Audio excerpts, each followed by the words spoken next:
નમસ્કાર, આપનું સ્વાગત છે ગુજરાતનો અવાજ ચેનલ પર અને હું છું આપની સાથે પત્રકાર કાજલ સુવા.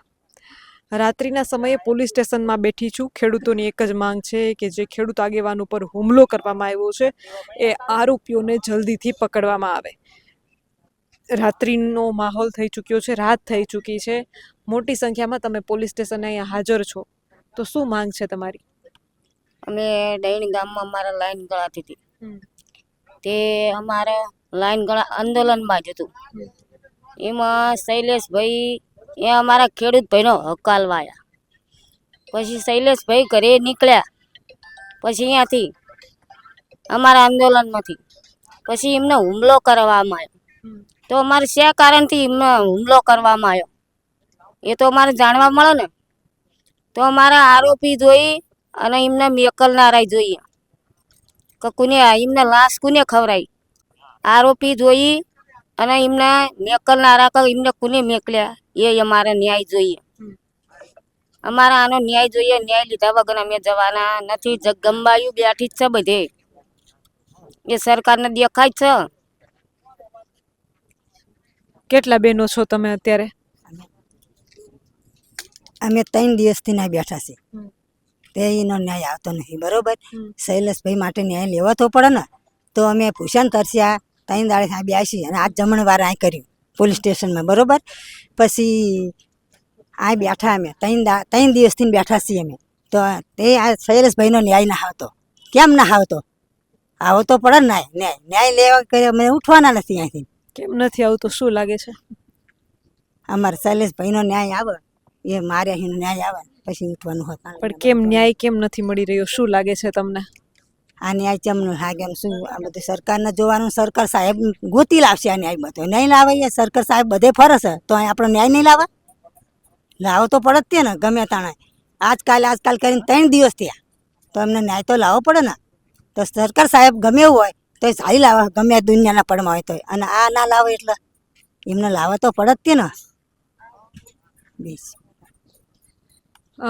બહેનોની એક જ માંગ છે કે વહેલી તકે ન્યાય આપવામાં આવે. તાલુકો અમદાવાદ, જિલ્લો સાણંદ તાલુકો, ગામ ડરણ. અમે શૈલેષભાઈના હુમલા હાથરે અહીં 3 દિવસથી રાત દિવસ બેઠા છીએ. પણ તોય તે છતાં સરકાર પણ ગોતી લાવતી સતી નથી. પણ અમને સરકાર એમ કહે છે કે અમે 24 કલાકને અમે પરમ દિવસ રાતના 4 વાગ્યા લગીને બેઠા તોય પણ અમને નરા બોલાવીને એમ કહે કે અમે ગોતી લાવીશી એમ કરીને પણ અમને આખી 4 વાગ્યા લગીને અહીં બેસાડી રાખ્યા. પણ તોય ગોતી લાવ્યા નહીં. પણ છેલ્લે જતાં અમને એમ કીધું 4 વાગ્યા પછી કહેશે અમે તમને 24 કલાકની મુદત આલવી છીએ, 24 કલાકમાં તમને આપણને હાજર કરી દઈશું. તે પણ અમને એમ કરીને ઘરે તગડી મેલ્યા. પણ પછી અમારા 6 વાગ્યાનું અમને ટાઈમ આલ્યો. પણ 6 વાગ્યા અમે 6 વાગ્યા લગીને અમે ખેડૂત રાહ જોઈ રહ્યા. પણ 6 વાગ્યા લગીને પણ એમને આવને પકડી ના લાયા. પછી અમે ફરી દિવસ 10 વાગ્યાનો અમને ટાઈમ આલ્યો મહિલા મંડળનો. પછી અમે વળીને મહિલા મંડળ ભેગું થઈને 10 વાગ્યા અહીંયા આવી ગયા. 10 વાગ્યા આવ્યા પછી અમે પોલીસ થાણામાં આવ્યા તો પણ અમને અહીં બેસવા ના દીધા. બેસવાની તો વાત શું, પણ અમારા હાથે પાણી પણ ના પીવા દીધું. તે છતાં અમને રોડ ઉપર બેસાડી દીધા. તો શું આ સરકારનો ન્યાય છે? તમે બોલો તો ખરા સરકાર, શું આ તમારો ન્યાય છે? આ પણ અમને ગમતું નથી. કાલ સવારે ચૂંટણી આવશે, પછી નેતાઓ આવશે, ધારાસભ્ય આવશે. બેનું અમને મત આલજો, અમને મોટા કરજો. તો પણ આ ભળાતું નથી. આ અમારો અસત્રીનો અવતાર છે. ઘરે જવી અમારા પતિ અમને બોલે કે તમે અત્યાર સુધી ક્યાં જતા, તો પણ એમનો અધિકાર નહીં કે અમને આ હાજર કરવો જોઈએ. આ અમારા શૈલેષભાઈ અમારી સાથ રહ્યા એટલે શૈલેષભાઈએ એવું કીધું હતું હું તમારી સાથ છું, પણ ગમે તે થાય તો તમારે અમારી સાથ રહેવું પડશે. તો પણ અમે બેની એમની સાથ રહી છીએ, સાથ સહકાર આલવી છીએ.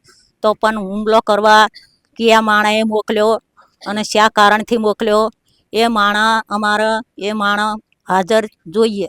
અમારે એ માણસને બોલાવવાનો છે એટલે બોલાવવાનો. મારવોય નથી કંઈ નહીં, પણ એ માણસને અમારે એની હાજરી લેવાની છે કે ચિયા માણસ મોકલ્યો અને શું કારણથી મોકલ્યો, ચિયા મુદ્દો મોકલ્યો એ તમારે જોવાનું છે. બીજું કંઈ જોવાનું નથી. ત્યાં લગીને અમે આ પોલીસ થાણામાં છીએ. ઘરે બેન્યું પણ જવાના નથી નથી ને નથી. આ સરકારનો ન્યાય નથી. આ બધી બહેનો રાત દિવસ બેહી રસાય તો કેટલા દિવસ અમને બેહારી રાખશે? કાલ સવારે સરકાર પછી અમને કહેવા લાગશે તો અમે સરકારને નહીં કહેવી કાલ અમારા મહિલા મંડળનું આવું બન્યું હતું તો પણ અમે વળીને મહિલા મંડળ ભેગું કરીને અને અમે આખા દેશ અમારો ભારત દેશ ભેગો કરીને અને અમે સાથ સહકાર આલીને અમે બધાએ મતનો પછી આગળ મત આલશું ત્યાં લગીને મત આલશું નહીં. અમારો ન્યાય નહીં આલો તમે તો પણ અમે ભારત દેશના માણા અમે મહિલા મંડળ ભેગું કરીને આખો અમારો ભારત દેશ ભેગો કરીને પછી વળીને અમે આવી રીત કરીને બધા ભેગા થઈને પણ અમે તમને વોટ નહીં આલીએ. જો અમે અમારો ન્યાય નહીં આલો તો પણ અમે તમને મત નહીં આલવી. આ મારી નમ્ર વિનંતી. મારું કહેવું તો એવું છે, આજે લગભગ ત્રીજો દિવસ થઈ ગયો, આરોપી ફરાર છે. પોલીસ ધારે તો કહેવાનો મતલબ 1 કલાકની અંદર પણ આરોપીને પકડી શકતી હોય છે, પણ પોલીસ પણ કોકના દબાવમાં કામ કરતી હોય એવું લાગી રહ્યું છે કે જેથી કરી 3 દિવસ થયા હોવા સુધી પણ હજી આરોપી ફરાર છે. આના વિશે તમારું શું કહેવું છે? તમારા મંતવ્ય કમેન્ટ કરીને જરૂરથી જણાવજો. આપ જોતા રહો ગુજરાતનો અવાજ.